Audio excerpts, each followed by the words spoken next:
So yeah, welcome back. There's a new movie out. Some of you may have heard about it called Bonhoeffer's Spy something or other about Dietrich Bonhoeffer, who was a German pastor and was killed by the Nazis. If my Facebook is any indication, that's where all the spiritual people were yesterday. We went to see Wicked because that's how we are. Given a choice, spiritual, wicked. So just remember that. If you have any questions about anything I say today, well, what do you expect? You got a guy who's been watching Wicked. Today is November 24th, Red Letter Day, of course, because they all are to me. It was on this date in 380 AD that Theodosius I moved the capital from Rome to Constantinople. He was the last Roman ruler to rule over united Rome. After that, it was split into the east and the west. He was also he was a believer. He was very much a Trinitarian and very much against the Arian controversy. And it was Theodosius, that is, and I can't really verify this, but it's because of Theodosius that Christianity became the state religion of Rome, not Constantine, even though Constantine gets the credit or the blame. It's Theodosius is the one that made it.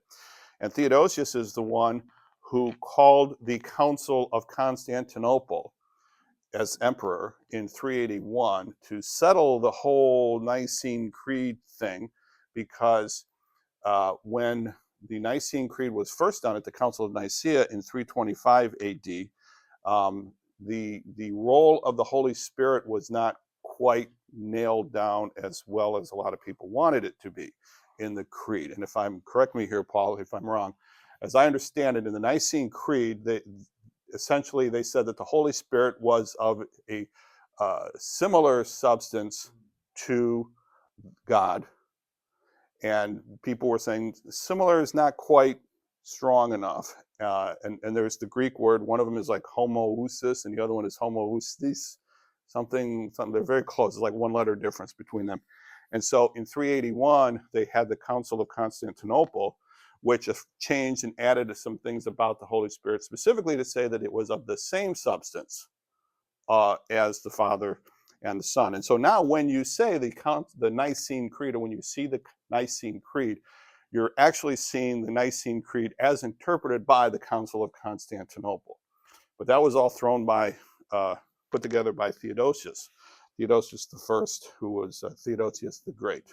It was on this date in 1531, and I don't know much about this guy, except I just like trying to say his name. It was on this date in 1531 that Johannes Ecolampadius died.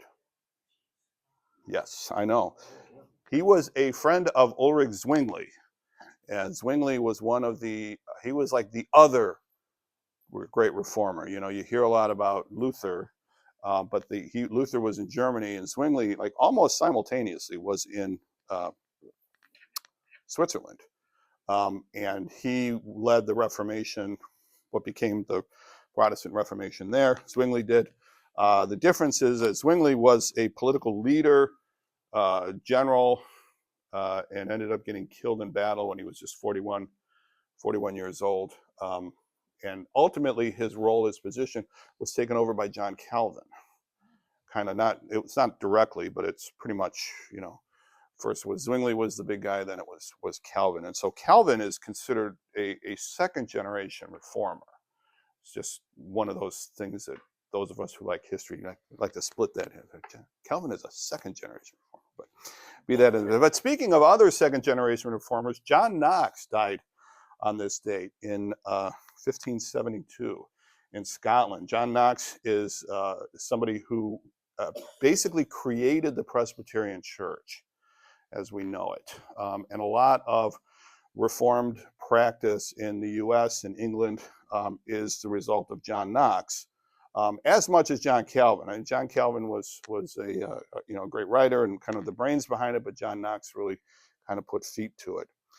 John Knox was also somebody who was well connected in the government and with the powers that be, and spent a lot of time sparring with Mary, Queen of Scots. We mentioned her in passing last week, Bloody Mary. So there's Bloody Mary and there's Mary, Queen of Scots, two different, close in time, but not the same person. And so John Knox used to spar with her. But he died on this date in 1572. And you can go now and there's, you can do like a John Knox tour of Edinburgh. Edinburgh? I think it's Edinburgh. Edinburgh, Glastonbury. I think it's Edinburgh, Scotland, and see the John Knox sites and things like that. Justice Faulkner was ordained in Philadelphia on this date in 1703, the first Lutheran pastor.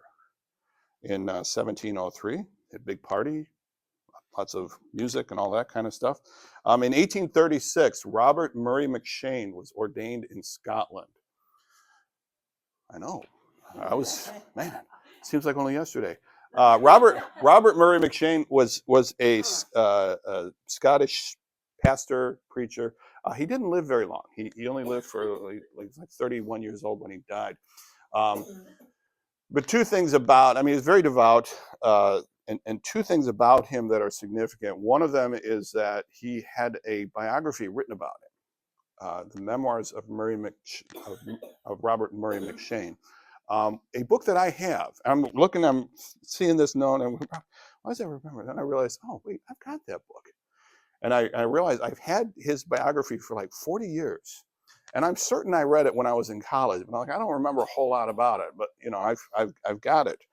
I've got it there because I know I got it in college because I can open up and I can see how I wrote my name. Have any of you ever changed how you write your name? So I remember how I wrote my name when I was in high school and college, and that's it. And then that's when I used to make a big deal out of putting my name in every book. Now I don't. But so he did that, and he also created a Bible reading plan. The Robert Murray McCheyne, he just had a Bible reading plan that essentially was reading through the New Testament and the Psalms twice a year, and the Old Testament once. Okay, so this Bible reading plan is still out there. You can still Google Murray McCheyne, the McCheyne Bible reading plan, as far as which day and which day. D.A. Carson wrote I think it's like a devotional that's attached to this, where you read the reading, the choice from McCheyne, and then you move on and he'll say something about it. So again, you can just Google it, the McCheyne Bible reading. Writing. I don't know if he was like the first person to kind of put it down and say, here's how you can read the Bible through in a year. But that's the two things. So his biography is just one of those spiritual biographies that's become, like the Confessions of St. Augustine, the life of David Brainerd, this one as well. David Brainerd, another person who died very young. Speaking of things published, though, it was on this date in 1859 that The Origin of Species was published, Charles Darwin's book. Even though I have not read it, I don't know, has anybody read it? I haven't read it. But I'm told that it isn't The Origin of Species that so much lays out evolution as his other book, The Descent of Man, or something like that. But 1859, Darwin's book was published. George Crowley died on this date in 1860. George Crowley was a hymn writer, and this one is a little more obscure, but he wrote the hymn, Spirit of God, Descend Upon My Heart. And finally, it was on this date in 1971. Do you know where you were when you heard about D.B. Cooper? D.B. Cooper, who knows who D.B. Cooper is? Does anybody know where D.B. Cooper is? Because there's a lot of people that would really like to know. D.B. Cooper hijacks a plane, demands and gets $200,000, and then jumps out of the airplane and is never seen again. So that happened on this date in 1971. And there was just recently, within the last year, another book that was published to explain what happened to D.B. Cooper. They don't know. They really don't know. A parachute? Yeah, he had a parachute. He parachuted out of a plane somewhere in Washington, Idaho, somewhere up there, Pacific Northwest. And they found some of the money. Some of the money showed up somewhere. But they've never found the parachute, the body, or anything. I don't know. They found Richard III's body 500 years after he was dead. So we still got time. There's still time, kind of thing. So, all right, something like that. So, all right, 1 Samuel 15. 1 Samuel 15. Okay, so, this is, I grew up more or less. I worked at a camp in my high school years, a church camp, religious, Bill Rice Ranch, where they would have youth weeks, 6 weeks every summer. So the guys coming in preaching to teenagers. And then I went to Marquette Manor High School down the road here, where they were preaching to youth, people my age all the time. And then, of course, I went to I forget the name of the school in South Carolina, some school in South Carolina where there was a lot of preaching going on there too. So I said all that to say I've heard a lot of sermons directed at teenagers and young people, and this passage is a very, very common one. So it's like, if you've heard a sermon on Saul, chances are this is the one you've heard. This is the passage you've heard. Okay. So we're dealing with the problem of familiarity, although I think it's going to be interesting. It was interesting to me. And so we'll see what happens when we go through it. It also has some great, A-grade, some theological implications. And hopefully if I get to the end, we'll talk over that. So you recall we're in the middle of a section of stories about Saul. Okay, three events in the life of Saul that illustrate in many ways why Saul isn't the king, why the Saul's family isn't the king. Okay, so it isn't so much Saul, but why is the whole family removed? Because again, when you make someone a king, you don't just make a person, you make the whole family. That's how the king thing works. Okay, and so why are all of these? Why is it gone across? So the writer of the book has chosen these 3 stories, and I've mentioned that these stories are not in sequential order. Okay, what I mean by that is the whole book is not necessarily in sequential order. So you chronologically is what I mean. So it's not necessarily that 15 follows 6 or 16 follows 15 follows 14 follows 13 in terms of the actual events. Okay. Now the author chose to put them for a particular reason in this order. So the order is important because the order tells you this is how the author wanted to present the story. Okay. So here we have 3 stories that are going to really nail down why Saul is rejected as king. Okay. And then we're going to get into the whole David and Saul period of time. Okay. Where Saul just continues to look worse and worse, and David looks his best during that period. Okay. Once David becomes king, well, there's a few problems there, but we'll get to that later. Okay. So we have Saul, this is Saul's fall from grace, is what I'm calling it. And this is the third and final part in chapter 15. Okay. The first time is when he's waiting 7 days. Let's wait 7 days. He doesn't. And then David comes up, and Samuel comes up and says, because of this, your family's not going to become king. And God has chosen someone after his own heart. And then last week or last 2 weeks, we talked about the battle with the Philistines and how Jonathan and his crazy idea and leads to a rout, and it could have been much better, but Saul makes a rash vow and all that, and then he tries to kill. He says, well, I'll kill Jonathan. And then the people say, oh, no, you're not. You're not going to kill Jonathan. And so Jonathan is spared, I guess, that's one way to put it. And Saul kind of suffers a defeat at the hands of the people. And this is interesting because that comes into play today, in today's story. Okay, when Saul gives an excuse for why something happens, he says, well, I was afraid of the people. So I'm getting ahead of myself. So, chapter 15, beginning with verse 1. Samuel said to Saul, I am the one that the Lord sent to anoint you king over his people Israel. So listen now to the message from the Lord.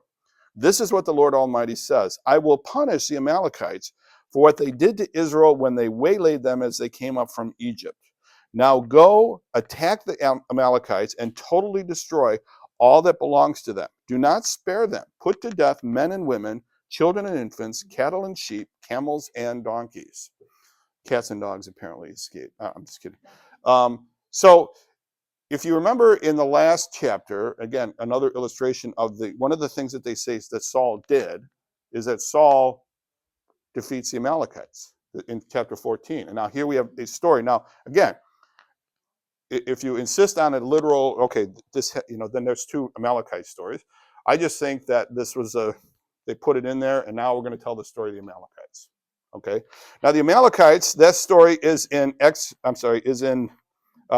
chapter 17. And I'll just read it to you here. Exodus chapter 17, beginning with verse 8.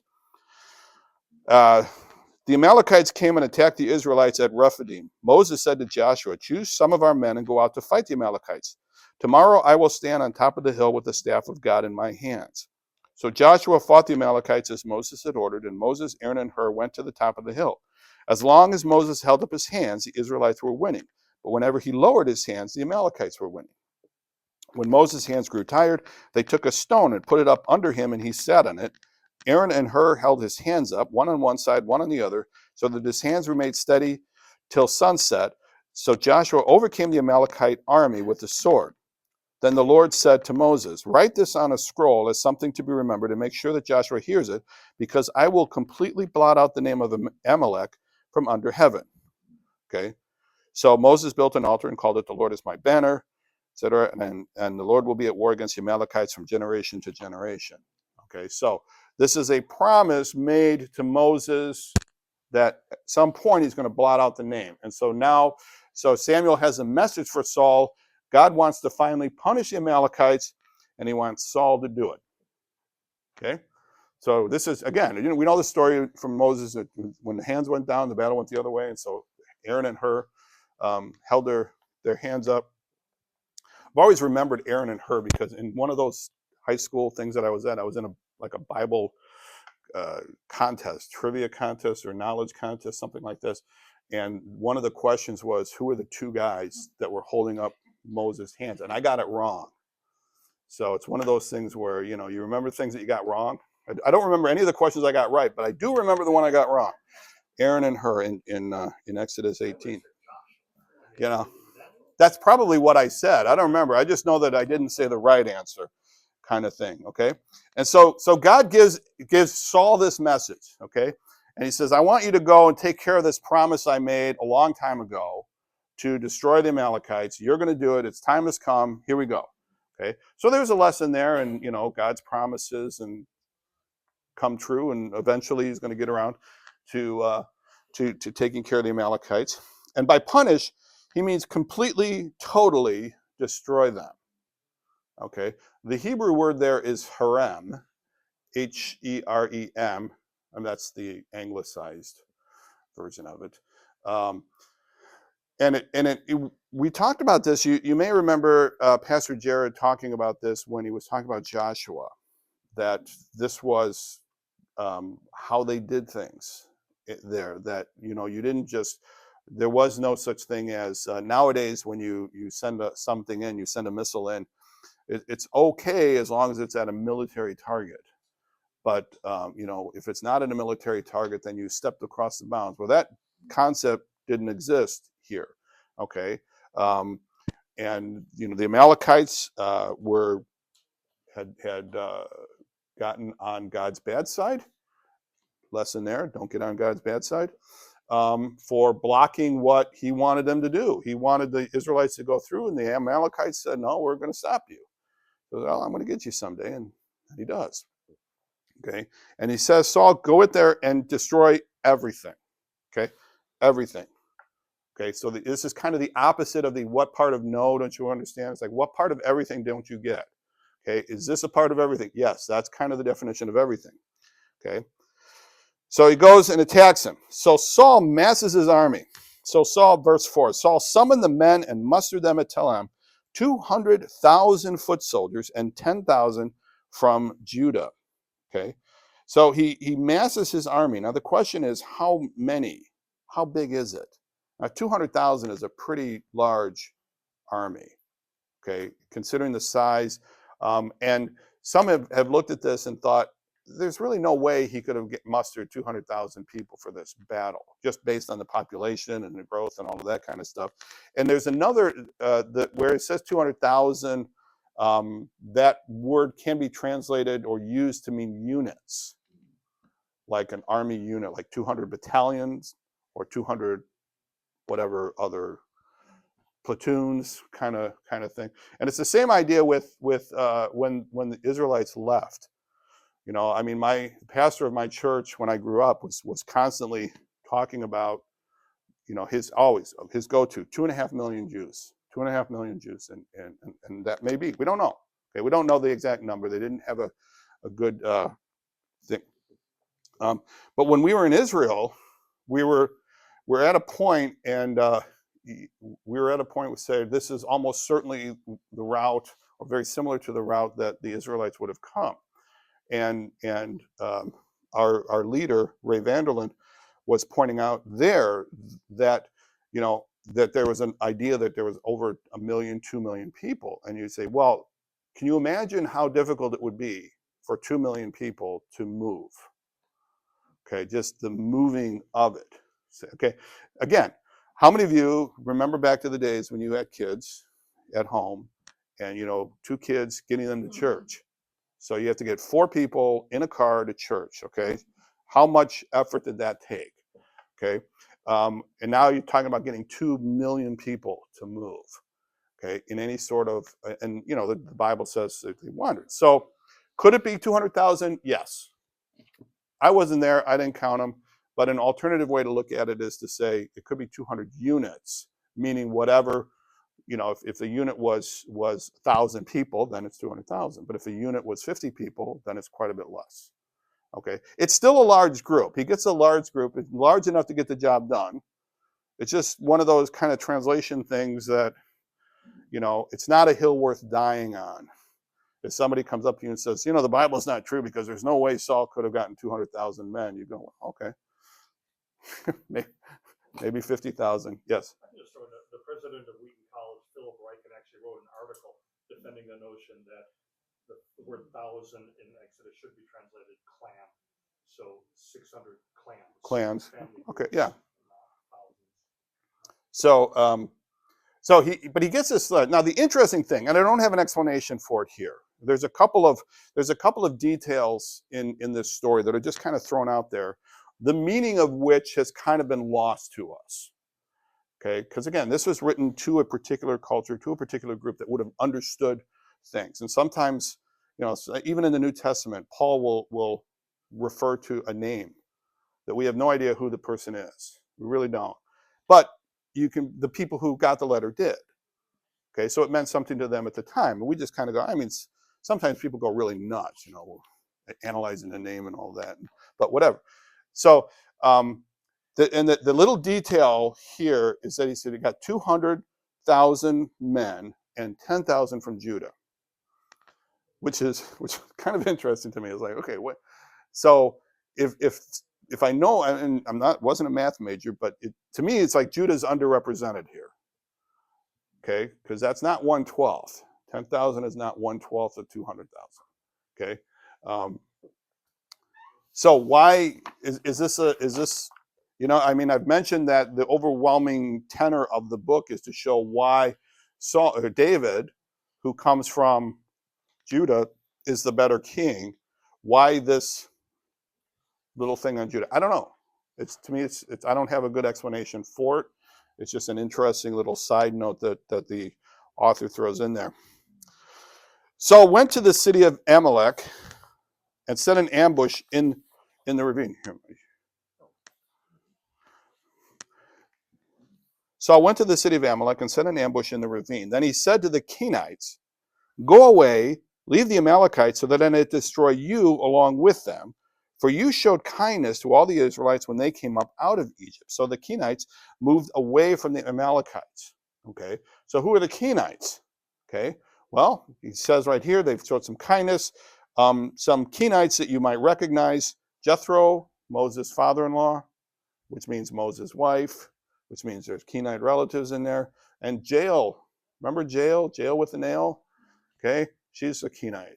So there's but for whatever, Saul here does, he's got, I'm here to wipe out the Amalekites, and you guys just need to get out of the way. And they say, okay, wait, they get the message, right? So they move out of the way.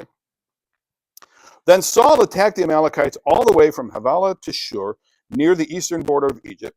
He took Agag, king of the Amalekites, alive, and all his people he totally destroyed with the sword. So let me see here. Saul attacks. Okay, but first the Kenites are warned. Who are they? Jethro, Jael. Saul attacks. Let me read through the passage here first. Then Saul attacked, and all the way he took Agag and all his people he totally destroyed with the sword. But Saul and the army spared Agag and the best of the sheep and cattle, the fat calves and lambs, everything that was good. These they were unwilling to destroy completely, but everything that was despised and weak, they totally destroyed. Okay, so Saul saves Agag, the king. Okay, why? Why save the king? Why kill everyone else but save the king? Okay, I don't have an answer. I'm just kind of thinking about this. It's like, okay, does he want to? One possibility is he wants to have a victory parade. And, with a victory parade, you want to tie the king up and you want to drag him behind the horse or something like that. He wants everybody to see, look what I did, look what the Lord did, look what our people did, kind of thing. Maybe he just wants to have somebody he can talk to that knows speaks that whole king language, But for whatever reason, the one most representative member of the Amalekites, right? The leader, the face of the Amalekites. He kills everyone but the most visible, the most recognizable, the most important, okay? This isn't going to go over well, okay? Just saying, I don't know, Paul, you? Yeah, professional courtesy, Yeah, yeah. Trump, right. right, someday, someday, you're going to, maybe you have a relative that's going to attack me and you'll leave me alone. I don't, yeah, that's another possibility.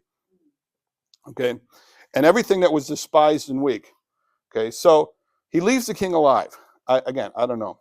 But the text tells us in verse 9 that Saul and the army spared the best of the sheep and cattle and destroyed anything weak. Okay, anything that looked weak. Okay, so now this is not the first time that they've done this kind of thing. Okay, if you remember in chapter 14, they hadn't eaten all day. And so they came in and they start grabbing stuff. So again, the army kind of knows, hey, once the battle's over, we get, and so that was despised and weak and destroyed. Okay, verse 10. Then the word of the Lord came to Samuel. I regret that I have made Saul king because he has turned away from me and has not carried out my instructions. Saul was angry and he cried out to the Lord all that night. Okay. Now this is a really, really interesting verse for a number of reasons. Okay. It says here, the Lord speaks to Samuel, and it says he regrets making Saul king. Okay. Now the Hebrew word that word regrets comes from is alliterated NHM, Nihim. And in the Hebrew they don't have the vowels like we have them, so you kind of fill in. So this word NHM, the Lord regrets making Saul king. Okay. Now hold that thought for a second. What does that mean? It's all whatever. It's clearly Samuel is angry, which I find interesting. Okay. Samuel is furious.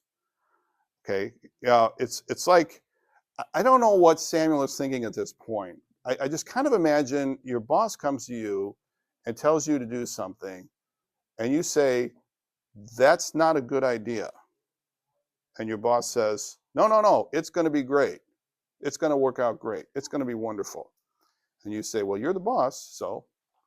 And you do it, and it's a disaster. Which language? I'll go with English. You picked up on your talk. Yeah. So the boss comes, and it's a disaster. And then the boss comes back to you and says something like, man, that was a real disaster. I wish, I wish I'd known. I wish I'd known it was going to turn out bad. Okay. And as you can imagine, your head is exploding at this point. It's like, it's the boss. So you can't just say, look, you moron, I told you this wasn't going to work. Okay. Your head is, or maybe you have a spouse who's not, I personally have never. Debbie, ask Debbie, she's had a lot of experience with this. None. But, a spouse who says, I've got a great idea, it's going to be fun. And it turns out to not be fun, so it's like, so this makes Samuel angry. Okay. What that the Lord says, it's like Samuel's thinking, it's probably thinking, I told you, right? He wants to tell the Lord, I told you so. Okay. We shouldn't have a king at all. Okay. But Saul is angry. And I think one of the things that's interesting to me is like, why is, and I think part of the reason why Samuel is angry is I think that over time, Saul has grown on Samuel.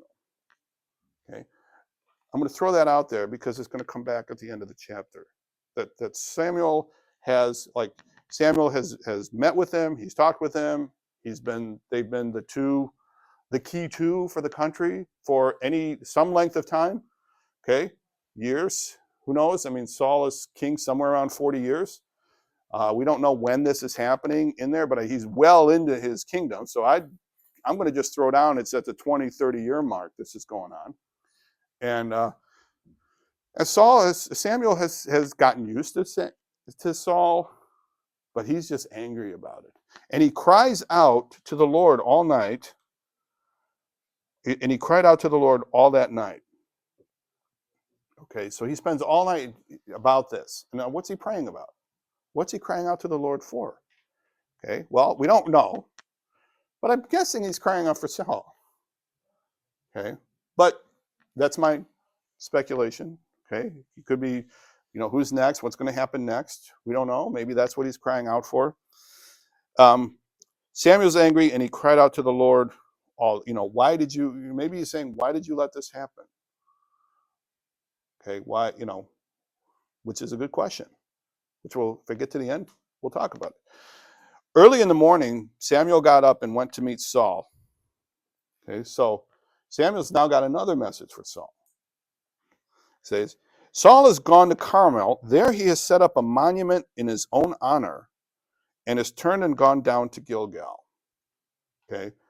Now, this is another one of these details that, I went through 4 different commentaries and nobody is jumping on this. I don't know. To me, it's just Saul is like, he's won this battle. Got to put up a statue to me. Okay. It's like, it's like, okay, where is he? He's out there making a statue to him. Oh, okay. I mean, it kind of tells you, okay, what, we see this a lot today. I mean, certain types of rulers like to make statues of themselves, paintings of themselves, and pictures of themselves, and put their names on buildings and things like that. I mean, it's, I've been in churches or heard about, been in churches. I've been in churches, yes. But I've read a lot about churches where they have discussions about whether the pastor's name should be on the church sign. I'm sorry. We're going to talk about, he says this 3 times in this chapter. Yes, I am now. You wrote it. I'll get back to it here in a minute. Here, but he's turned it, and so you kind of it's just this little throwaway kind of line, but it tells you where Saul's mind is right now, right? So Saul has left this huge victory, because it is a victory by any measure. It's a victory over the Amalekites. He's like, wow, this is so great. It's worth going and putting a monument to myself up. And then I'm going to go down to Gilgal, and that's a religious center. Okay, so I'm going to go down to Gilgal. So Saul is riding high. Okay, now let me look and see if I have missed anything on in the handout here. So the Lord speaks to Samuel and says he regrets using that NHM, making Saul king. Okay, this word is used 3 times in this chapter. NHM. Okay, and we'll talk about this and then try to conclude with a little discussion on what that means. So Saul is looking for Samuel, and in verse 12, when Samuel reached him, Saul says, okay, so Samuel has just heard the Lord say, I regret making Saul king, okay, and he knows everything is bad. He knows that Saul didn't obey. He's missed him where he was supposed to be because he's out making a monument to himself. He finally finds him. I'm guessing Samuel's not in the best of moods. I wouldn't be. Okay, you ever try to find one of your kids and they're after a while it gets annoying. It's like, where are you? Kind of thing. Samuel says, the Lord blessed you. I have carried out the Lord's instructions. Yay me, right? It's like, hey, nice to see you. Gonna, maybe let me show you a picture of my new, new monument. I don't know what, And again, if you've usually if you hear this preached, basically somebody summarizes this story. They said Saul was given instructions, etc. Samuel comes in, and then, but verse 14. But Samuel said, "What then is this bleating of sheep in my ears? What is this lowing of cattle that I hear?" Okay.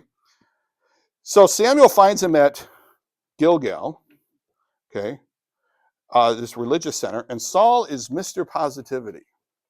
Man, things are going great, right? Hey, I followed all the instructions. You gave me a task to do. I did it, right? No problemo. Samuel, not quite as positive, points out the obvious. Okay, wait a minute. Why do I hear sheep and cows? Okay.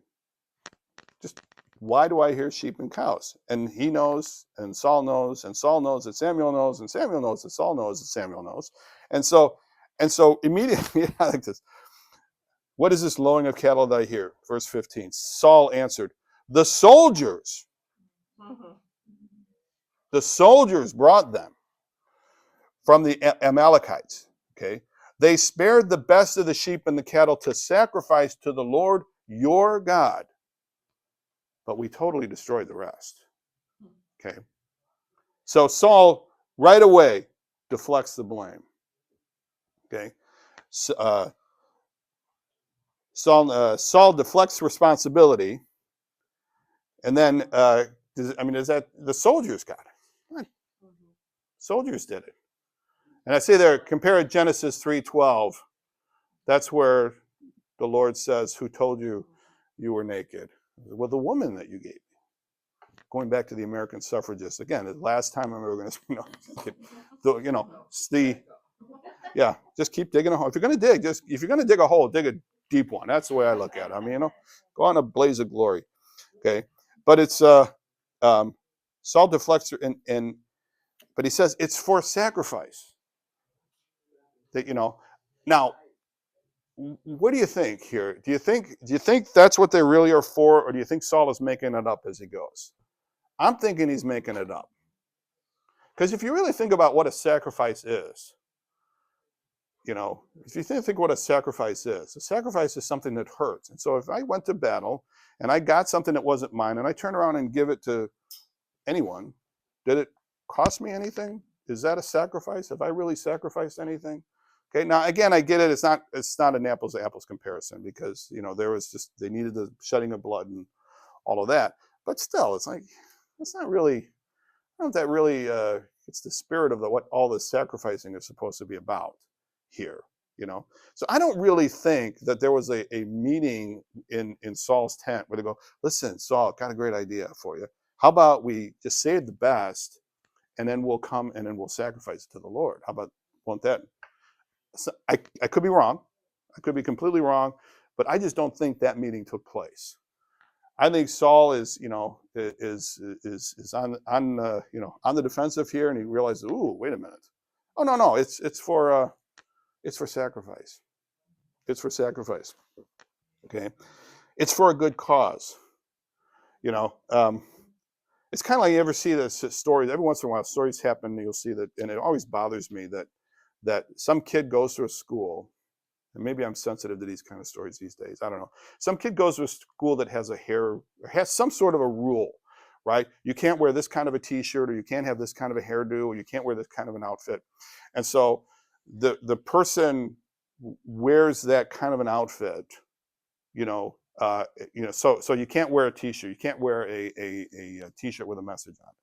Okay, and so they wear a T-shirt that says something like some good cause. Okay, stop killing animals, or PETA, stop wearing fur, something like that. So the kid comes to school in a T-shirt, a branded T-shirt that they're not supposed to wear, stop wearing fur, and they get called into the principal's office.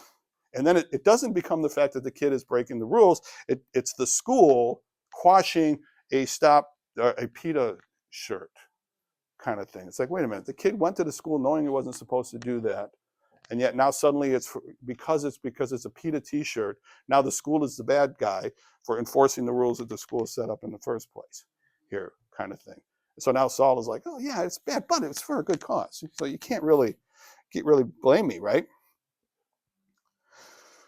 Samuel's having none of it. Okay. Note Saul's description in verse 15. The Lord your God. That's a kind of a switch, don't you think? And he says it a couple more times. He keeps pointing out, Samuel, we're worshiping your God here. Okay, well, So where am I here? So Lord God, and I think here though, I think perhaps that Saul believes he's right. Saul believes he's in the right. Saul's got, I'm going to double down on this. This is great. I can do this. That's the YTB. Your teacher believes he's right. So in verse 17 and 18, Samuel reminds Saul what he was supposed to do. Samuel said, although you were once small in your own eyes, okay, even though he's a large person, remember that. He's a large person. But remember, where was Saul the first time that he was supposed to be announced as king? He was hiding in the packages with the baggage. Okay, he didn't want to be, he was, so you were once small, did you not become head of the tribes of Israel? The Lord anointed you king over Israel, and he sent you on a mission saying, go and destroy those wicked people, the Amalekites, wage war against them until you wipe them out. Why did you not obey the Lord? Why did you pounce on the plunder? I love that phrase, pounce on the plunder. It'd be a fabulous name for a rock band. But pounce on the plunder and do evil in the eyes of the Lord. Okay. Saul is like, where he asks, why? Oh, yeah. Samuel reminds what he was supposed to do. He asks, why did you pounce on the plunder? Okay.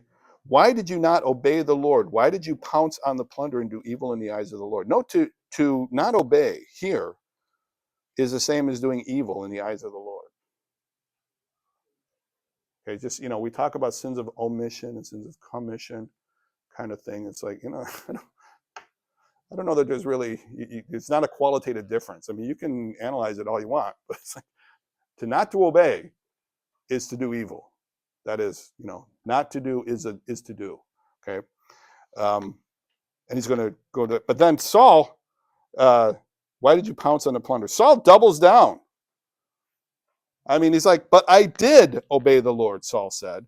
I went on the mission the Lord assigned me. I completely destroyed the Amalekites and brought back Agag, their king. The soldiers took sheep and cattle from the plunder, the best of what was devoted to God. Okay, see, notice that there's a difference there.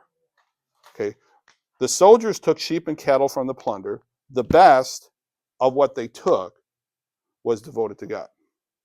Not all of it, just the best of what they took.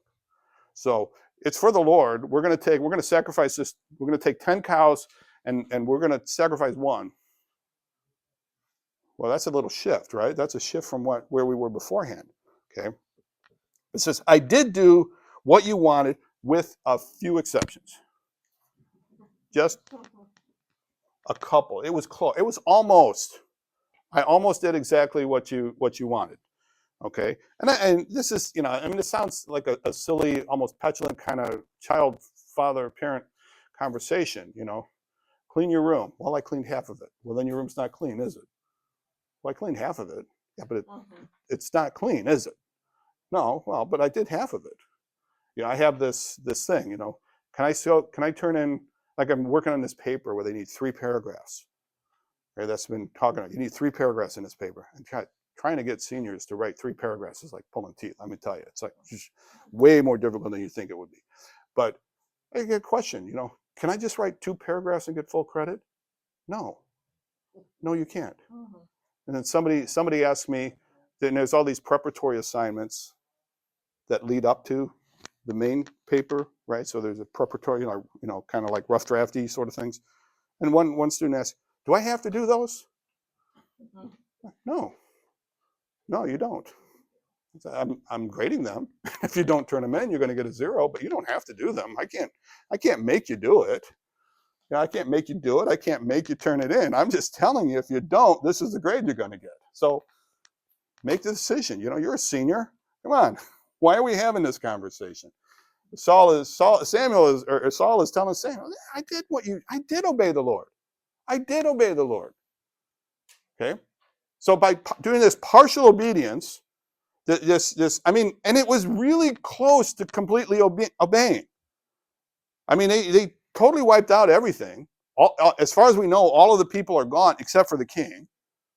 Okay, all of the weak stuff is gone. The land is probably destroyed, and all of the animals and stuff are just going to enrich the thing. So it is really, again, Saul makes a good point. Why not let us get a little bit of this?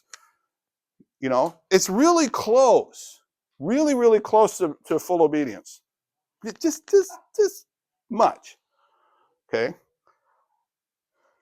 The soldiers, but Samuel replied, "So, if you have not ever heard this passage preached in a sermon, please stand up." No, you don't have to do this.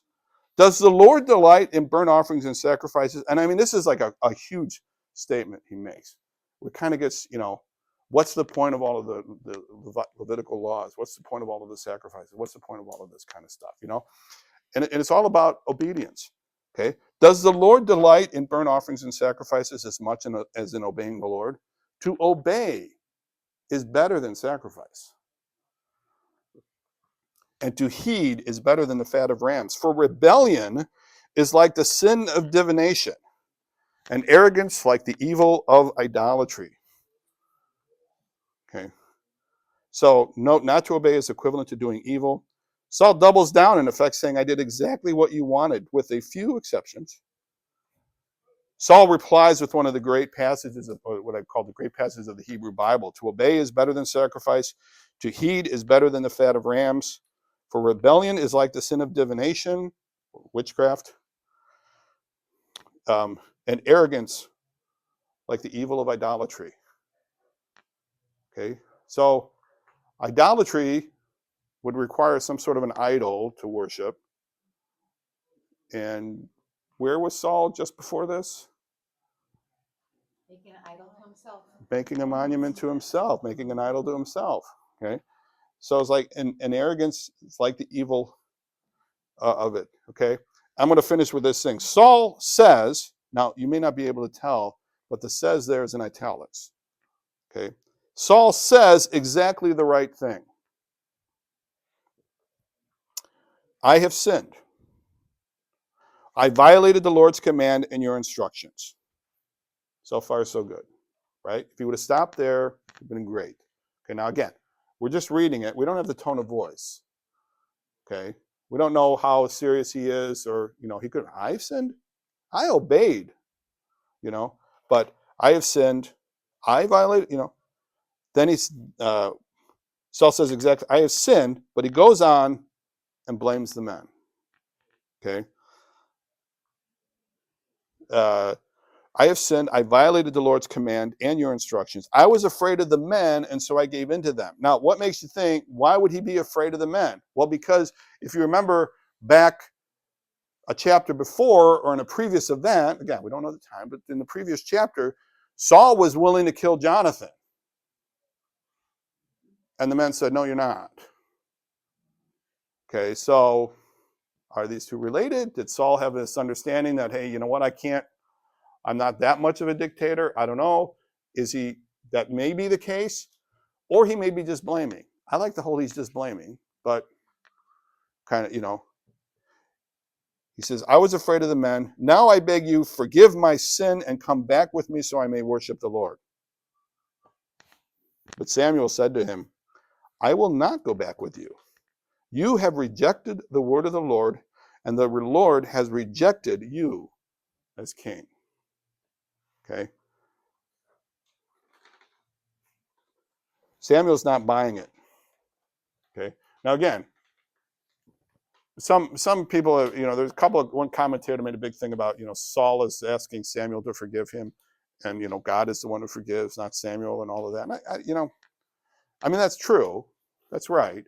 But I don't think when you're asking the one guy in Israel that's known for being able to talk to God and get communication from God, that asking him for forgiveness is that far away. But I mean, I'm not going to pile on too much on Saul. But perhaps he is truly asking for forgiveness. But he blames the he says, I was just doing what the people wanted. Okay. But Samuel says, no, I'll not go with you. You've rejected the word of the Lord, and the Lord has rejected you as king over Israel. So you have rejected the word of the Lord, and the Lord rejected you as king over Israel. Now, again, this is,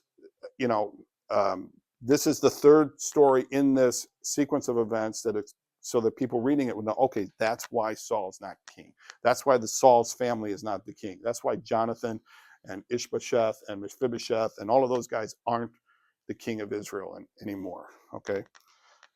So he says, listen, he's got a worship service to go to, Saul is, and he says, you come with me to this worship service. Saul does. So as Samuel turned to leave, Saul caught hold of the hem of his robe and it tore. Samuel tries a dramatic exit. Flip it over. I'm on the next page. Saul tries a dramatic exit, but Saul grabs the corner, the hem of his robe, and the robe tears. I don't know. Is the robe that shoddy in material? Is Saul moving that fast? Is Samuel moving that fast? Is Saul pulling that hard? Doesn't know. I don't know. But whatever. It tears. Right? Samuel knows a visual object lesson when he sees one. Okay. He turns and he says, the Lord has torn the kingdom of Israel from you today and has given it to one of your neighbors, to one better than you. Okay. He who is the glory of Israel does not lie or change his mind, for he is not a human being that he should change his mind. Okay. Now, this is the second time that word NHM is used. We talk about changing his mind. It's translated that way. Okay. Here. But he says, he who is the glory of Israel. This is a new descriptive name for God. This is the first time it's used in the Old Testament. Okay. But he says, he's given it to someone else. The Lord's mind is made up, and he's not going to change his mind. He's not somebody who changes his mind. Okay. But, and this is, I'll finish with this. Saul replies, Saul tells him that the kingdom has already been given to one better than him. So has David already been anointed? Perhaps. I mean, we don't know, but maybe. You could argue yes, and I'd be okay. We don't really know, but I mean, he says it's already been given, which makes me think that Samuel has already anointed David, and now he's back here because it's already been given to somebody. Now, again, you could say in God's foresight, it's but I kind of think it's already happened. So Samuel knows what's going to happen. Okay, Saul doesn't. So Samuel went back with Saul. Okay, Saul replied, I have sinned, but please honor me before the elders of my people and before Israel. Come back with me so that I may worship the Lord your God. And here's the kicker. So Samuel went back with Saul, and Saul worshiped the Lord. Why? Why does Samuel go with Saul? Why? This is what, Debbie and I have talked about this a couple times. Why? Why does he do it? Why does he do it? He's got no reason to. He's already said he's not going to do it once. Okay, and the only explanation I have, and this is just my speculation, is going back to what I said earlier, that two things. One, I think Saul has grown on Samuel, and Samuel pities him. And the second thing is Saul is still the king. Okay, and Saul still needs to rule Israel, and they still need to present a unified front to the people of Israel. I was reminiscing fondly in the car on the way up here. One of the first presidential campaigns I really followed closely was the 1980 presidential campaign. It was Jimmy Carter against Ronald Reagan, and if you remember back to those days, Carter was opposed in the primary by Ted Kennedy. And it's like the last time a sitting president has been seriously challenged by someone from within his own party. And it was close.